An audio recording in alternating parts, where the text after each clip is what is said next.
Assalamualaikum warahmatullahi wabarakatuh.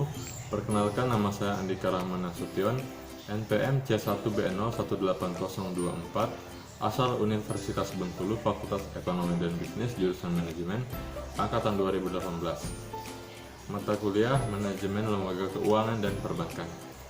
Pada kesempatan kali ini, saya ingin menyampaikan materi mengenai asuransi. Berikutnya, pengertian asuransi terdapat pada pasal 246 KUHD RI. Suatu perjanjian di mana seseorang penanggung mengikat diri pada tertanggung dengan menerima premi untuk penggantian kepadanya karena kerugian, kerusakan, atau kehilangan keuntungan yang diharapkan yang mungkin akan diderita karena suatu peristiwa tertentu. Berikutnya ada pengaturan asuransi. Nah, di sini ada 6. Yang pertama KUH Perdata, yang kedua KUHD pasal 246 sampai dan 308, yang ketiga Undang-Undang Nomor 2 Tahun 1992 tentang usaha perasuransian, yang keempat Kepres RI Nomor 40 tentang usaha di bidang asuransi kerugian, yang kelima Keputusan Menteri Keuangan Republik Indonesia Nomor 1249 garis miring KMK 013 garis miring 1988 tentang ketentuan dan tata cara pelaksanaan usaha di bidang asuransi kerugian, dan yang keenam KMK Republik Indonesia Nomor 1250 garis miring KMK 013 garis miring 1988 tentang usaha asuransi jiwa. Sedangkan menurut Undang-Undang RI Nomor 2 Tahun 1992, asuransi adalah perjanjian antara dua pihak atau lebih dengan pihak penanggung melibatkan diri kepada tertanggung dengan menerima premi asuransi untuk memberikan penggantian kepada tertanggung karena kerugian, kerusakan, atau kehilangan keuntungan yang diharapkan, atau tanggung jawab hukum kepada pihak ketiga yang mungkin diderita tertanggung yang ditimbulkan dari suatu peristiwa yang tidak pasti, atau untuk memberikan suatu pembayaran yang didasarkan atas meninggal atau hidupnya seseorang yang dipertanggungjawabkan. Berikutnya ada unsur di dalam asuransi. Di sini ada 4. Yang pertama ada pihak tertanggung,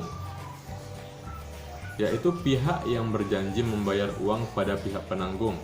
Yang kedua ada pihak penanggung, pihak yang berjanji membayar jika peristiwa pada unsur ketiga terlaksana. Yang ketiga suatu peristiwa, maksudnya adalah suatu peristiwa belum tentu akan terjadi. Dan yang keempat ada unsur kepentingan atau interest. Berikutnya ada pihak-pihak di dalam asuransi ini. Yang pertama ada tertanggung, merupakan orang atau individu atau badan hukum yang memiliki kepentingan keuangan terhadap barang atau properti yang dipertanggungjawabkan, sehingga ia memiliki hak untuk membeli proteksi asuransi. Yang kedua ada pihak penanggung, yaitu perusahaan asuransi yang memberikan ganti rugi kepada tertanggung atas kerugian yang dideritanya sesuai dengan polis yang diterbitkannya. Berikutnya ada manfaat di dalam asuransi. Yang pertama akan memberikan rasa aman dan rasa perlindungan. Yang kedua, pendistribusian biaya dan manfaat yang lebih adil. Yang ketiga, polis dapat dijadikan jaminan kredit. Yang keempat, sebagai tabungan dan sumber pendapatan. Yang kelima, alat penyebaran resiko. Dan yang keenam, membantu peningkatan kegiatan usaha. Berikutnya ada keuntungan jika kita membeli jasa asuransi. Yang pertama ada mengurangi ketidakpastian risiko. Yang kedua, kepastian adanya proteksi asuransi atau perlindungan. Yang ketiga, mengurangi beban keuangan akibat timbulnya kerugian. Dan yang keempat, menjamin ketenangan untuk berusaha atau bekerja. Berikutnya menjamin ketenangan untuk berusaha atau bekerja. Nah, di sini berasal dari yang pertama premi yang diterima, yang kedua penyertaan modal dari perusahaan lain, yang ketiga hasil bunga dari investasi surat berharga atau obligasi, yang keempat selisih premi asuransi dengan reasuransi. Yang terakhir ada prinsip asuransi. Yang pertama ada insurable interest atau kepentingan terhadap objek, merupakan hak subjektif yang mungkin akan lenyap atau berkurang karena peristiwa tidak tentu.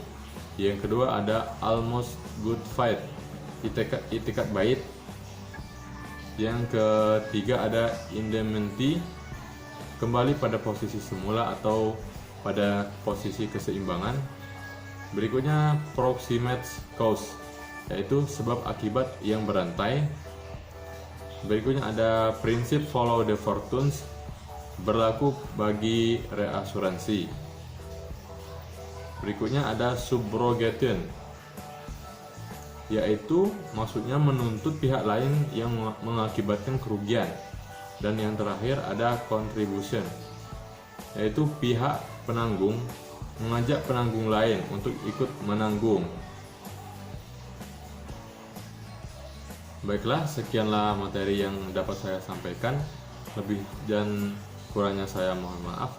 Wabillahi taufiq wal hidayah. Wassalamualaikum warahmatullahi wabarakatuh.